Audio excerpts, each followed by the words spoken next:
முதலமைச்சரை போலவே துணை முதல்வர் உதயநிதியும் கடுமையான உழைப்பாளியாக இருப்பதாக நடிகர் வடிவேலு பாராட்டியுள்ளார்.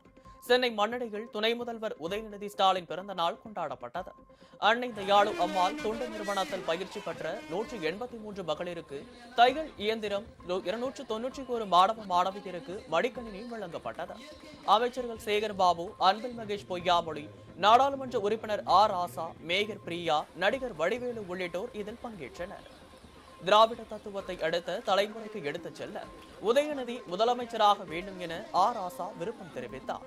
சினிமாவில் சுறுசுறுப்பாக செயல்பட்ட உதயநிதி அரசியலுக்கு வந்த பிறகு அதற்கேற்ப தனது பணிகளை மாற்றிக்கொண்டதாக நடிகர் வடிவேலு பாராட்டினார்.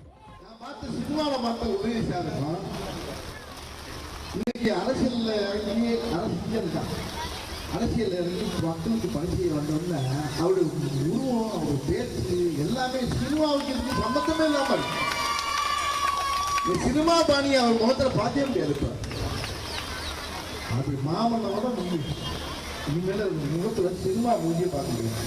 அவருடைய பணி என்னன்னா உழைப்பு உழைப்பு உழைப்பு. எப்படி